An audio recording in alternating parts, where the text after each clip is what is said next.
Hi guys, బాగున్నారా? మరొక బ్లాగ్తో అయితే మేము ముందుకు వచ్చేసి సో ఈరోజు అయితే మా చెల్లి అయితే ఊరెళ్ళిపోతుందండి. తన కోసం అయితే మా అమ్మ కొన్ని ఐటమ్స్ అయితే ప్యాక్ చేస్తుందన్నమాట. సో ఏంటంటే అమ్మ పచ్చళ్ళు, అలాగే కారాలు, పప్పులు అవైతే ప్యాక్ చేస్తుందండి చెల్లి కోసం. దానికి సంవత్సరం వరకు ఉండేలాగా అయితే చేస్తుంది అనమాట. చెల్లి ఎప్పుడు వచ్చినా కానీ ఇక్కడ నుంచే తీసుకెళ్తుంది అనమాట తనకి ఇంట్లోకి కావాల్సిన వస్తువులు అవి కూడా. ఓకే, సో అవేంటో మీకు చూపిస్తాను. ఓకే, సో వీడియోలోకి వెళ్ళే ముందు కొత్తగా మా ఛానల్ చూస్తున్నట్లయితే లైక్ చేయండి, షేర్ చేయండి, కామెంట్ చేయండి, సబ్స్క్రైబ్ చేసుకోవటం మర్చిపోద్దు ఫ్రెండ్స్. సో మంచి మంచి వీడియోస్ అయితే మేము ముందుకు వచ్చేస్తాను. సో వీడియోలోకి వెళ్ళిపోదాం.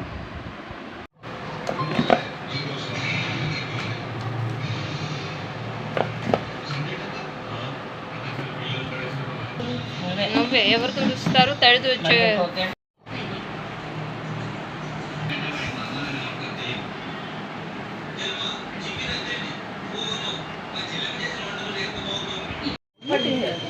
ఏంటిది?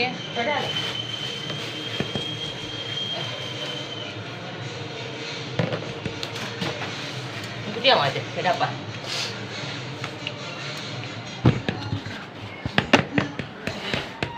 అయ్యో అబ్బో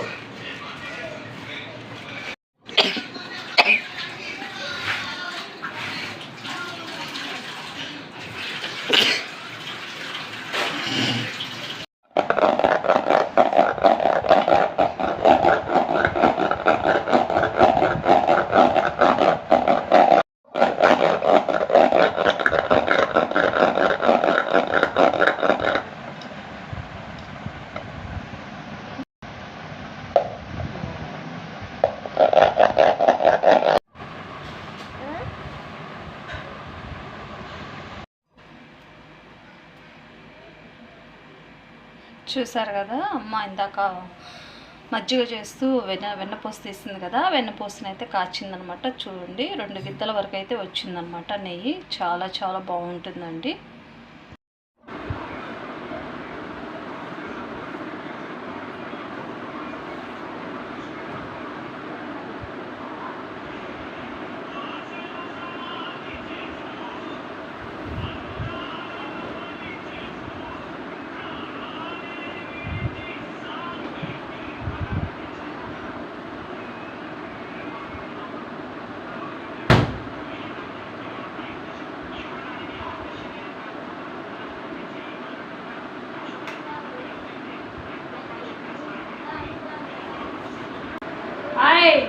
కీర్తిక కీర్తిక మిమ్మల్ని వస్తుంది.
సో చూసారు కదండి, నెయ్యి అయితే అమ్మ కాచిందనమాట. మాకు 1 వీక్ ఒకసారి అయితే అమ్మ ఇట్లాగా మీగడంతా కూడా ఒక వారం అంతా కూడా దాచిపెట్టి ఫ్రిడ్జ్లో పెట్టి వారం అంతా కూడా ఉన్న మేగండి అయితే అమ్మ మిక్సీ కదండి, మజ్జిగలాగా అయితే చేసి, వాటర్ పోసి మజ్జిగలాగా అయితే చేసి వెన్ననైతే తీస్తుంది అనమాట. ఆ వెన్న అమ్మ కాసింది అనమాట. సో చాలా బాగుంటుంది అనమాట. ఓకే, సో పని అంతా కూడా అయితే అయిపోయిందనమాట. ఇల్లంతా కూడా క్లీన్ అయితే చేసాము. సో బయటకు వెళ్ళి కొంచెంసేపు కూర్చొని అమ్మతో అయితే జడ ఇచ్చుకుందామని చెప్పేసి బయటకు అయితే వెళ్తున్నాం అనమాట.